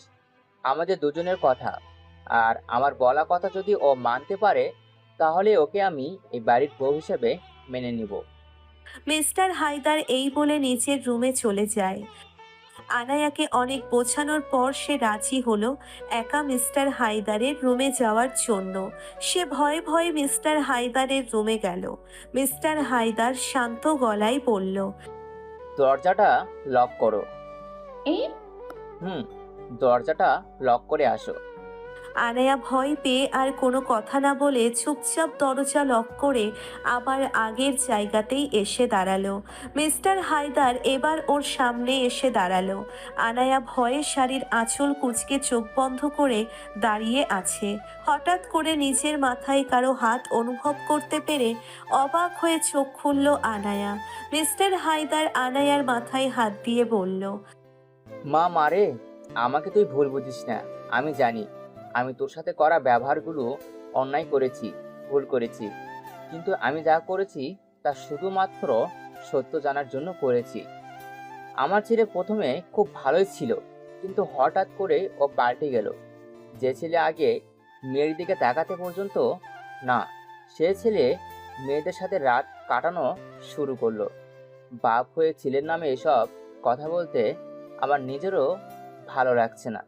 কিন্তু তোমাকে আমি বলছি, কারণ একমাত্র তুমিই পারবে ওকে ঠিক আগের মতো করে তুলতে। কারণ ও তোমাকে অনেক ভালোবাসে। সে তোমাকে এতটাই ভালোবাসে যে ও তোমার সাথে চোখে চোখ রেখে কথা বলেছে শুধুমাত্র তোমার জন্য। প্লিজ মা, আমি তোমার হাতে ধরছি। তুমি আমার ছেলেটাকে ভালোর দিকে নিয়ে এসো। সব বাজে নেশা, বাজে দিকগুলো থেকে ওকে বের করে নিয়ে এসো। আমি জানি তুমি তোমাদের ভালোবাসার শক্তি দিয়ে সব কিছুই ঠিক করতে পারবে। প্লিজ মা, তুমি আমাকে কথা দাও, তুমি আমার কথাগুলো রাখবে, ওকে স্বাভাবিক করে আমার অফিসে পাঠাবে। বলো মা, বলো। মিস্টার হায়দার কথাগুলো বলে চোখের জল ফেলছেন। আনায়া ওনার চোখের জল মুছে দিয়ে বলল, আমি আমার নিজের পরিচয়, নিজের স্মৃতি সবকিছু হারিয়ে ফেলেছি। সেখানে আমি আপনাকে কি করে কথা দিব? আমি এটাও জানি না আমাদের ভালোবাসার সম্পর্ক কেমন ছিল। তাহলে সেখানে আমি এত বড় দায়িত্ব কি করে নিব? আমি জানি মা, তুমি পারবে। তোমার কিছু মনে না থাকুক, এসানের তো মনে আছে। তুমি যদি ওকে ভালোর দিকে আনার চেষ্টা করো, তাহলে ও তোমাকে ব্যর্থ হতে দিবে না। প্লিজ মা, তুমি আমাকে কথা দাও। এটা একটা বাবার, একটা শ্বশুরের তার ছেলের জন্য ছেলের বউয়ের কাছে অনুরোধ। মামুনি প্লিজ আমাকে ফিরিয়ে দিও। আমাকে নিরাশ করো না তুমি মামুনি। বাবা, মিস্টার হায়দারের মুখে মামনি ডাক শুনে নিজের চোখের পানি আর আটকে রাখতে পারল না। বাবা বলে ডাক বের হয়ে আসে। মিস্টার হায়দার তাকে বুকে চড়িয়ে মাথায় হাত বুলিয়ে দিয়ে কান্না করতে লাগলো। আনায়া বলল, আমি জানি না আমাদের ভালোবাসার সম্পর্কটা কতটা গভীর। আমি জানি না ওনাকে আবার আগের মতো করতে পারবো কিনা। কিন্তু আমি আপনাকে কথা দিচ্ছি, আমি আমার সবটুকু দিয়ে চেষ্টা করবো ওকে আবার একজন ভালো মানুষ করে তুলতে। এটা একটা মেয়ের তার বাবাকে ওয়াদা। তুই পারবি মা, তুই পারবি। ড্রয়িং রুমে ইহসান, রাত্রি আর মিসেস হায়দার বসে আছেন। ওদের মুখে চিন্তার ছাপ দেখা যাচ্ছে, কারণ মিস্টার হায়দার কি এমন বলবে যার জন্যে আনায়াকে একা রুমে ডাকলো। আনায়ার অতিরিক্ত ভয় কি কোনো ক্ষতি করবে আনায়ার? এসব হাজারো চিন্তা তাদের মাথায় ঘুরছে। রাত্রি সোফা থেকে উঠে বলে, ধ্যাৎ ছাই, আমি আর এখানে বসে থেকে টেনশন নিতে পারছি না। কিন্তু কি করব, উপরেও তো যেতে পারছি না, বাবার কড়া নির্দেশ। রাত্রি এই বলে উপরে তাকাতেই চোখ বড় বড় হয়ে গেল। জোরে জোরে চিৎকার করে বলল, মা, ভাইয়া, এটা আমি কি দেখছি? ইহুসান আর তার মা রাত্রির চিৎকার শুনে রাত্রির দিকে তাকালে দেখে সে উপরের দিকে তাকিয়ে আছে। ওনারাও তার দৃষ্টি বরাবর তাকিয়ে অবাক হয়ে যায়। মিস্টার হায়দার আর আনায়া হাসতে হাসতে হাত ধরে নিচের দিকে আসছে। দুজন দুজনের সাথে হাসতে হাসতে সিঁড়ি দিয়ে নিচে নেমে আসে। সবাই অবাক হয়ে ভাবছে এটা কি করে সম্ভব। একটু আগেও যিনি আগ্নেয়গিরির মতো লাভা ছাড়ছিল উনি এখন ওই লাভার কারণকে নিয়ে এত খুশি।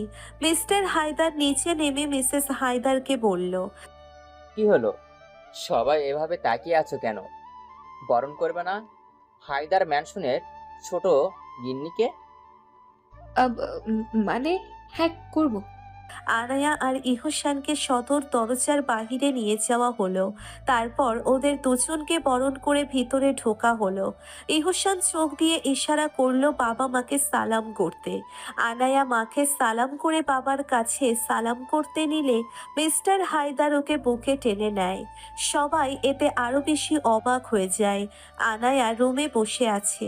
একটু পর ইহসান রুমে আসলো। দরজা লক করে আস্তে আস্তে আনায়ার দিকে এগিয়ে আসতে লাগলো। আনায়া তার দিকে এগিয়ে আসছে। ইহসান ওর পাশে বসে জিজ্ঞেস করলো, আনায়া, বাবা কি তোমাকে কোনো ভয় দেখিয়েছে? কিন্তু তোমাকে দেখে তো মনে হচ্ছে না কোনো ভয় দেখিয়েছে। তাহলে কি কথা হয়েছে তোমাদের মাঝে? বাবা তোমাকে এত সহজে কিভাবে মেনে নিলেন?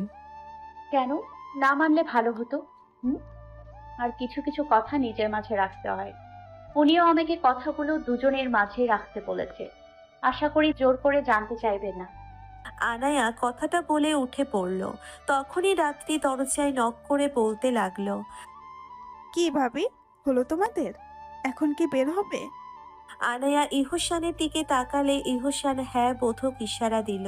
তারা দুজন দরজা খুলে বাহিরে চলে এলো। ইহসান রাত্রি আর আনায়া শপিং করতে যাচ্ছে। গাড়ি ইহসান ড্রাইভ করবে, তাই আনায়াকে জোর করে সামনে বসিয়ে দিয়ে নিজে পিছনের সিটে বসলো রাত্রি। শপিং মলে আনায়া আর রাত্রি ড্রেস চয়েস করছিল। ইহসান এক সাইডে দাঁড়িয়ে ফোন টিপছিল। আনায়া লক্ষ্য করলো একটা মেয়ে অনেকক্ষণ ধরে ইহসানের দিকে তাকিয়ে আছে।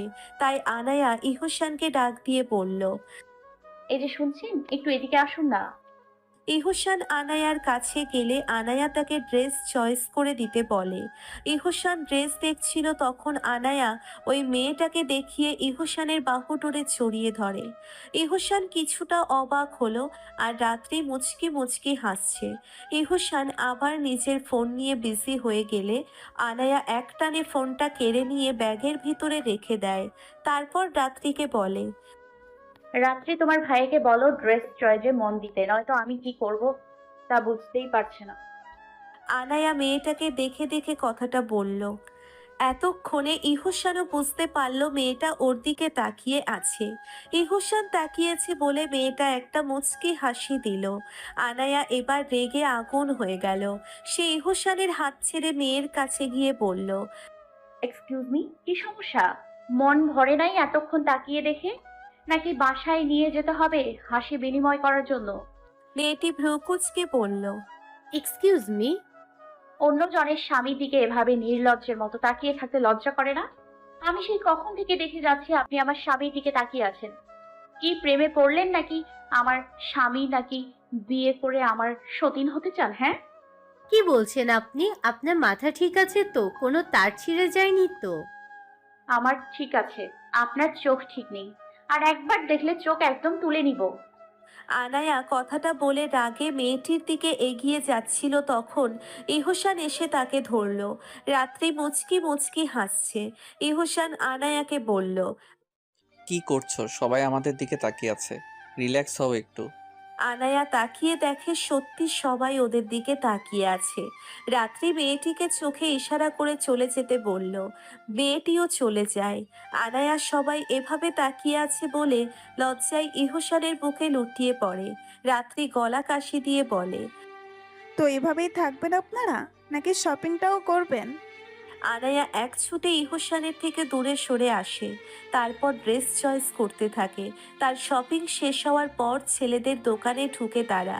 ইহসান জিজ্ঞেস করলো, এখানে কেন? ছেলেদের কাপড় কার জন্য? আনায়া বলল, কার জন্য আবার? আপনার জন্য। কিন্তু আমার তো ড্রেস আছেই। রাত্রি কানে কানে বলল। নিয়ে নে ভাইয়া, ভাবি ভালোবেসে দিচ্ছে। বলেই একটা শয়তানি হাসি দেয়। ইহুসান চোখ গরম করে তাকালে রাত্রি ভয়ে হাসি থামিয়ে দেয়। আনায়া আর কোনো কথা না বলে চুপচাপ ড্রেস চয়েস করতে থাকে। কিন্তু আনায়া যে ধরনের কাপড় চয়েস করছে ওগুলো ইহুসান পরে না। আনায়া সব ফর্মাল ড্রেস চয়েস করছে। ইহুসান একটা গেঞ্জি দেখছিল, তখন আনায়া ওটা টান দিয়ে নিয়ে বলল। এসব নয়। আবে ইয়ার, এখন কি আমাকে আমার স্টাইলও চেঞ্জ করতে হবে? হবে। এসব উল্টাপাল্টা এখন আর চলবে না। এগুলো উল্টাপাল্টা? উল্টাপাল্টা। বেশি কথা না বলে যেগুলো নিচ্ছি ওইগুলোই হবে। এখন চলুন। আনায়া টি শার্টটা ফেলে দিয়ে ইহুসানকে টানতে টানতে নিয়ে গেল। ইহুসান করুণার দৃষ্টিতে তাকিয়ে আছে গেঞ্জিটার দিকে। রাত্রি মিটমিট হাসছে ইহুসানের ফেস দেখে। ইহুসান রেডি হয়ে কোথায় যেন যাচ্ছিল, তখনই আনায়া রুমে এসে জিজ্ঞেস করলো। এত সেজেগুজে কোথায় যাওয়া হচ্ছে, তাও আবার এত রাতে? লেট নাইট পার্টিতে আসতে দেরি হবে, তুমি ঘুমিয়ে যেও। 1 মিনিট। আজকে থেকে সব লেট নাইট পার্টি শেষ করে এত লেট করে বাড়ি ফেরা আর চলবে না। সারাদিন বাইরে থাকলেও রাত 10টার পর বাইরে থাকা হবে না। এই মেয়ে, তোমার সমস্যাটা কি বলবে আমাকে? তুমি আমাকে আমার সাধারণ জীবন থেকে কেন শান্তিতে থাকতে দিচ্ছ না? দেখো, বিয়ে হয়েছে বলে এটা ভেবো না আমি তোমার সব কথা শুনবো। আমার যখন যা ইচ্ছা হবে আমি তাই করব। আর আমি এখন পার্টিতে যাব। ও তাই? তাহলে আমাকে বিয়ে করার কি দরকার ছিল? এত ভালোবাসেন অথচ বউয়ের কথার কোনো দাম নেই। তাহলে বিয়ে কেন করেছিলেন? আনায়া কথাটা বলে ইহুসানের দিকে তাকিয়ে আছে। চোখে ছলো ছলো ভাব, মনে হচ্ছে এই মুহূর্তে কেঁদে দিবে। ইহুসান পড়ল বড্ড জ্বালায়। না পারছে সত্য বলতে, না পারছে কিছু করতে। সে আনায়ার সামনে দাঁড়িয়ে বলল। আনায়া, এটা কিন্তু আমাদের কথা ছিল না। আমাদের কথা ছিল আমরা বিয়ের পর দুজন দুজনকে স্বাধীনতা দিব। আমি জানি না আমি কি কথা দিয়েছিলাম, কি কথা ছিল।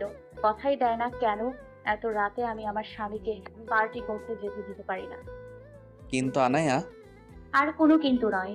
আপনি আমাকে ভালোবাসেন তো? ইহুসান মাথা নিচু করে বলল। হুম। তাহলে আমাকে কথা দিন আপনি এসব লেট নাইট পার্টিতে যাবেন না, ড্রিঙ্ক করবেন না। কথা দিন। ইহুসান কি বলবে বুঝতে পারছে না। আনায়া আবার বলল। আপনি আমাকে ভালোবেসে কি কি করতে পারবেন? মানে? মানে আপনি আমাকে ভালোবেসে আমার কথা রাখতে পারবেন? কি কথা? আপনি কাল থেকে বাবার অফিসে জয়েন করবেন। ইহুসান আনায়ার থেকে এক পা পিছু সরে পড়ল। আনায়া বলল। কি হলো, পিছিয়ে গেলেন কেন? দেখো, আমার এত তাড়াতাড়ি এসব বিজনেস সামলানোর কোনো উদ্দেশ্য আমার নেই। নেই বানিয়ে নেবেন। দেখুন, আপনি এখন বিয়ে করেছেন, কিছুদিন পর বাবা হবেন। এখন যদি এসব করে বেড়ান তাহলে লোকে কি বলবে বলুন তো? আনায়ার কথা শুনে ইহুসান হা হয়ে ওর দিকে তাকিয়ে আছে। আনায়া বুঝতে পারল বিষয়টা, তারপর বলল। বাবা মানে ফিউচারে হয়ে যাবে, বাচ্চার সংসার হবে, তার আগে তো আমাকে গুছিয়ে নিতে হবে, তাই না? হুম। তাই তো বলছি, কাল থেকে প্লিজ বাবার অফিসে জয়েন করে দিন। প্লিজ প্লিজ, দেখবেন বাবা মা আপনার প্রতি অনেক খুশি হবে। প্লিজ কাল থেকে জয়েন করুন, প্লিজ প্লিজ। আনায়া ইহুসানের সামনে বাচ্চাদের মতো করে প্লিজ প্লিজ করছিল। তা দেখে ইহুসান অজান্তেই একটা হাসি দিয়ে বলল। আচ্ছা বাবা, ঠিক আছে। ইয়েস। আনায়া খুশিতে ইহুসানকে জড়িয়ে ধরল। ইহুসান শকড হয়ে গেছে, এতটা খুশি হবে ভাবতেই পারেনি। আনায়া যখন বুঝতে পারল সে কি করেছে, তখন সে ইহুসানকে ছেড়ে দিয়ে চলে যেতে নিল। কিন্তু তার আগেই ইহুসান ওর হাত ধরে বলল। শাড়ি পরার আগে শাড়ি সামলাতে শিখো। এভাবে যদি যখন তখন খুলে যায় তাহলে তোমাকে অনেক লজ্জায় পড়তে হবে। ইহুসান কথাটা বলে আনায়াকে নিচের দিকে ইশারা করলো। আনায়া তাকিয়ে দেখে শাড়ির কুচি খুলে গেছে।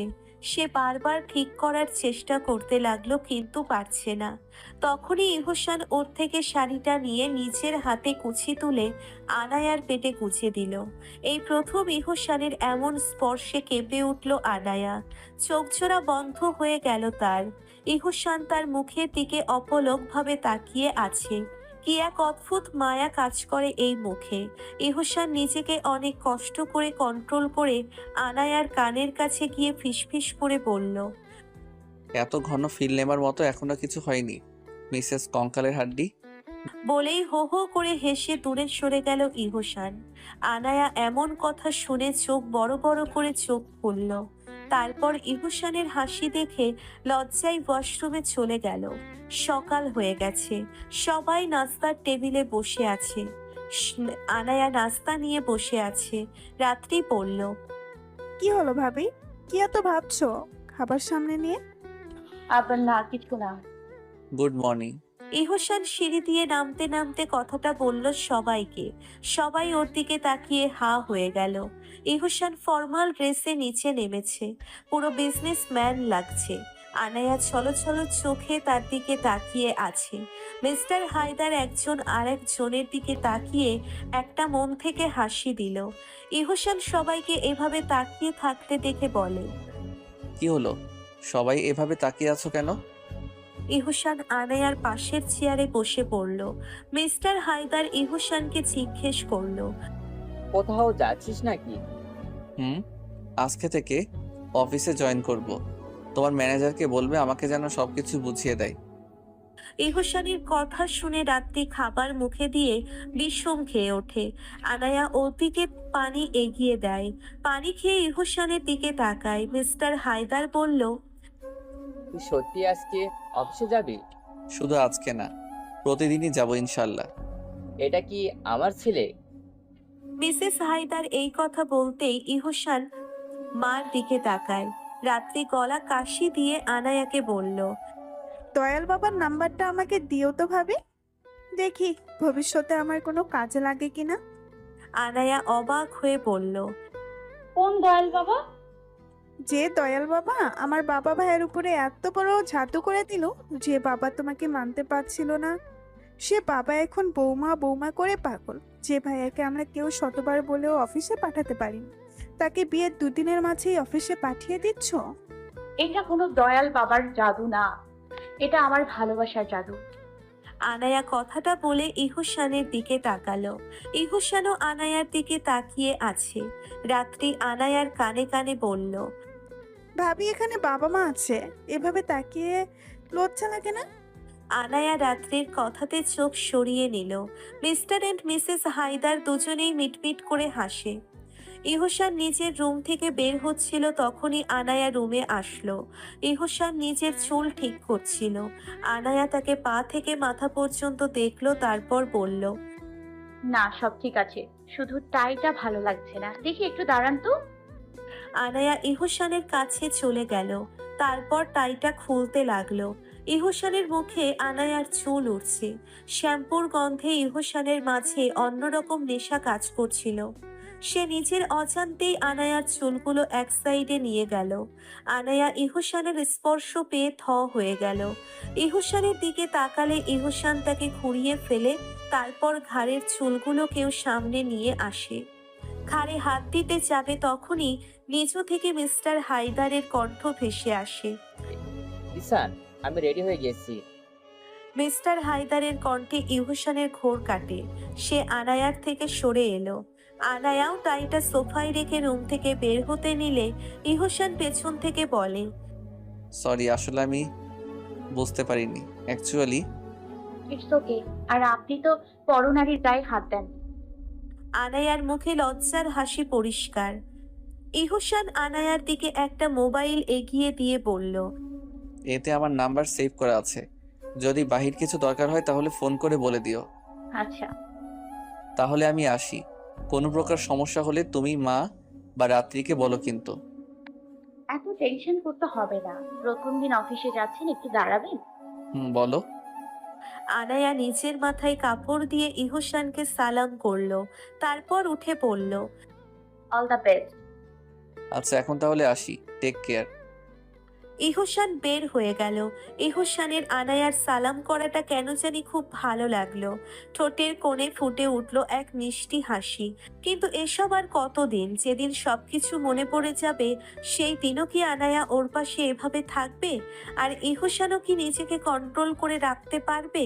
এতটা কাছে থেকেও কি কোনো অ্যাক্সিডেন্ট হবে না? আর যদি অ্যাক্সিডেন্ট হয়ে যায়, তারপর আনায়ার সবকিছু মনে হয়ে গেলে কি আনায়া তাকে মাফ করতে পারবে? কি হবে পরবর্তীতে? এসব ভাবতে ভাবতে ইহসান গাড়ি ড্রাইভ করতে লাগলো। মিস্টার হায়দার বলল, আমি বিশ্বাস করতে পারছি না তুই আজকে থেকে অফিসে যাবি। আমি আজকে অনেক খুশি হয়েছি। আমি জানি এই কাজটা তুই বৌমার জন্যই করছিস, তাই না? কিন্তু যাই বলিস, তোদের দুজনকে কিন্তু একসাথে খুবই সুন্দর লাগে। হুম। ইহসান শুধু এই হুমটাই বলল, কারণ তার মাথায় এখন ওইসব টেনশন ঘুরছে পরবর্তীতে কি হবে। ইহসানকে নিয়ে সবার সামনে দাঁড়ালেন মিস্টার হায়দার। তারপর সবার উদ্দেশ্য করে বললেন, শুভ সকাল, আশা করি ভালো আছেন। আজকে আমি অনেক খুশি, কারণ আজ থেকে আমার ছেলে ইসান হায়দার অফিসে জয়েন করেছেন। আর আজকে থেকে এই কোম্পানির নিউ এমডি হলেন আমার ছেলে ইসান হায়দার। আশা করি সবাই ওকে করতালির মাধ্যমে স্বাগতম জানাবে।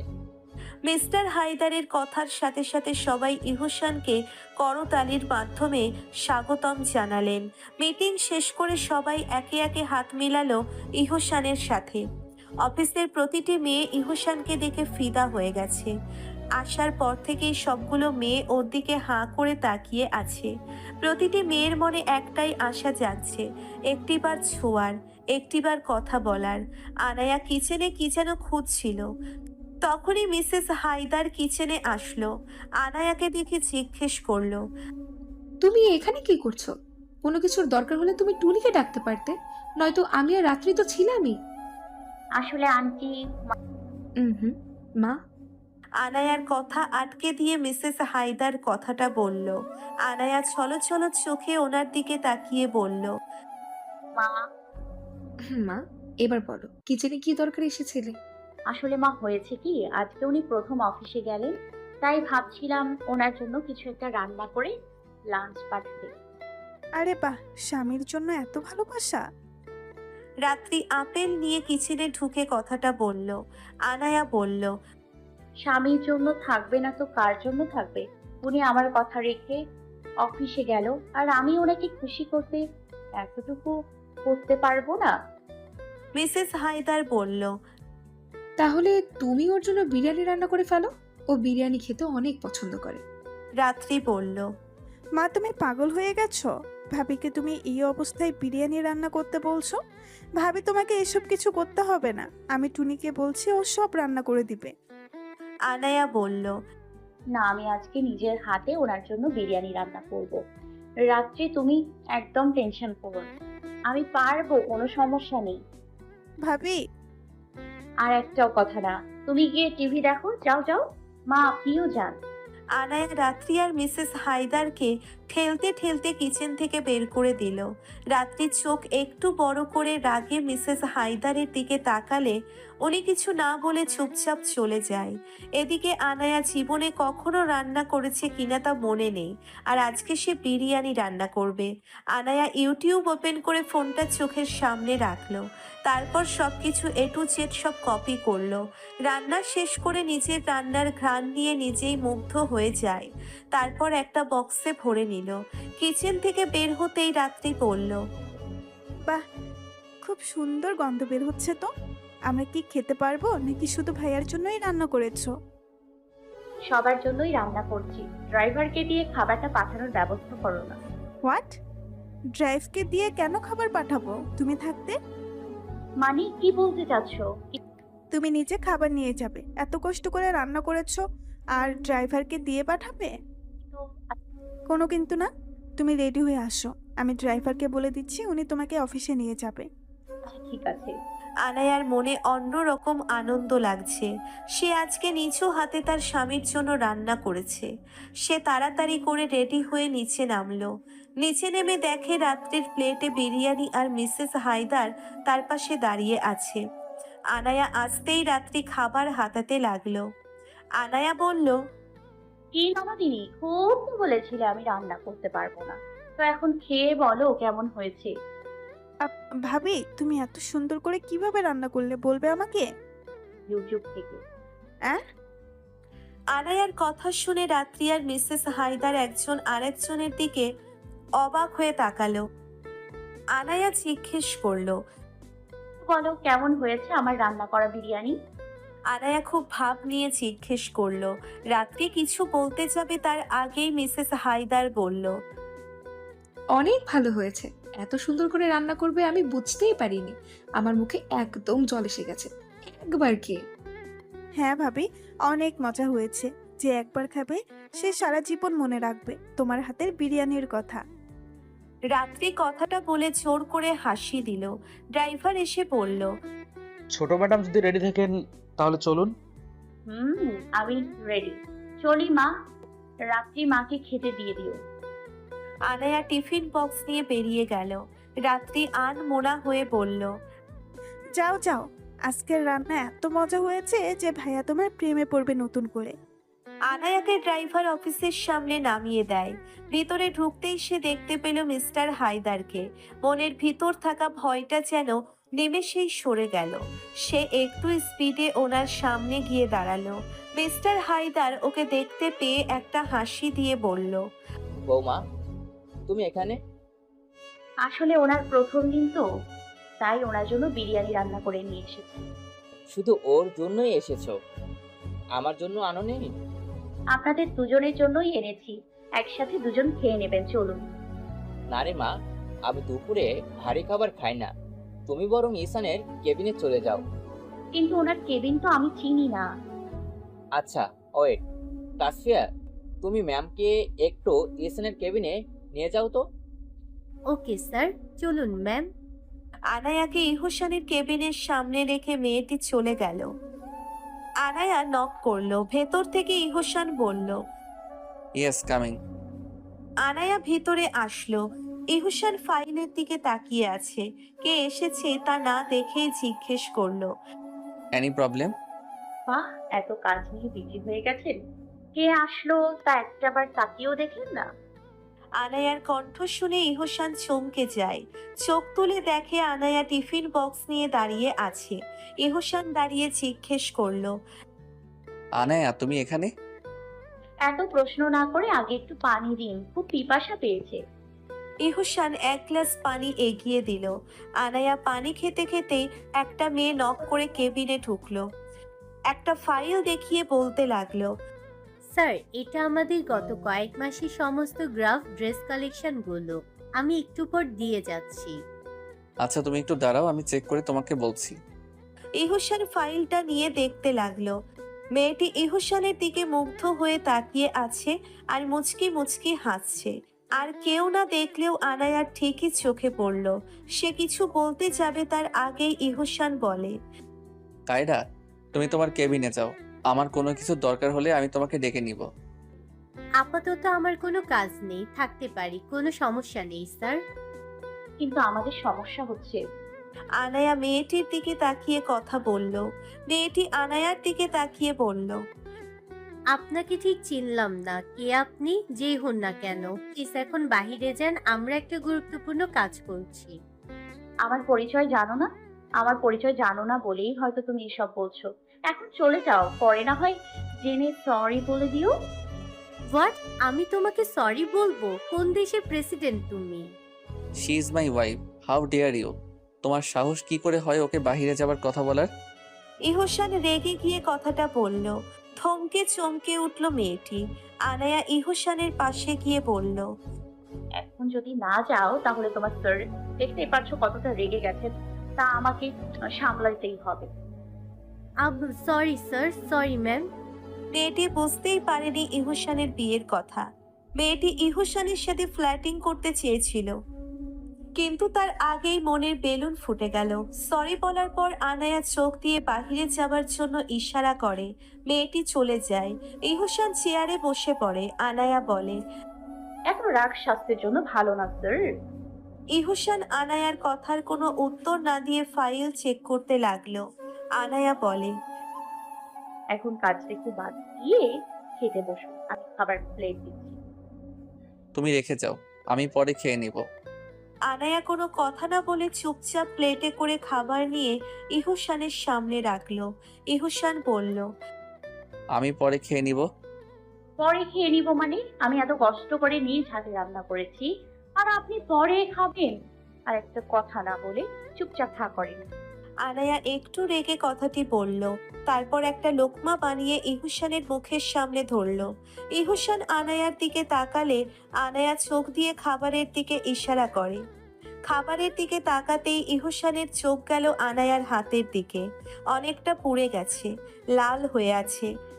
মুহূর্তেই আনায়ার হাত ধরে বলল, এটা কি হয়েছে আনায়া? লাল হয়ে আছে কেন? কিছু হয়নি, ওই অ্যালার্জিতে সমস্যা হয়েছে মনে হয়। মিথ্যে কথা, দেখে বোঝা যাচ্ছে পুড়ে গেছে। কিভাবে হলো? ইহুসান আনায়ার হাতটা ধরে ভালো করে দেখতে লাগলো। আনায়া চুপ হয়ে গেল, কারণ এটা সত্যি পোড়ার দাগ। বিরিয়ানি রান্না করার সময় গরম পাতিল লেগে গেছিল। আনায়া বলল, আসলে রান্না করার সময় গরম পাতিল লেগে গিয়েছিল। তোমাকে রান্না করতে কে বলেছিল? বাড়িতে কি রান্না করার মানুষ নেই? আজকে আপনি প্রথম অফিসে আসলেন, তাই ভাবলাম নিজ হাতে আপনার জন্য বিরিয়ানি রান্না করি। ইহুসান কথাটা শুনে আনায়ার মুখের দিকে তাকায়। তাকিয়ে দেখে মুখটা শুকিয়ে গেছে। সে উঠে গিয়ে ফার্স্ট এইড বক্স নিয়ে আসলো, তারপর মলমটা লাগিয়ে দিল। আনায়া মুগ্ধ হয়ে তাকিয়ে আছে। মলম লাগানো শেষে ফু দিয়ে দিল। আনায়া বলল, আচ্ছা হা করেন। আমি নিজে খেয়ে নিব, তুমি রেস্ট নাও। এত কথা না বলে চুপচাপ হা করেন তো। আনায়ার ধমকে ইহুসান হা করলো, নিচু হাতে মুখে দিয়ে দিল। বিরিয়ানি মুখে দিয়ে ইহুসানের চোখ বড় হয়ে গেল। আনায়া মুখে এক ঝলক হাসি নিয়ে জিজ্ঞেস করলো, কেমন হয়েছে?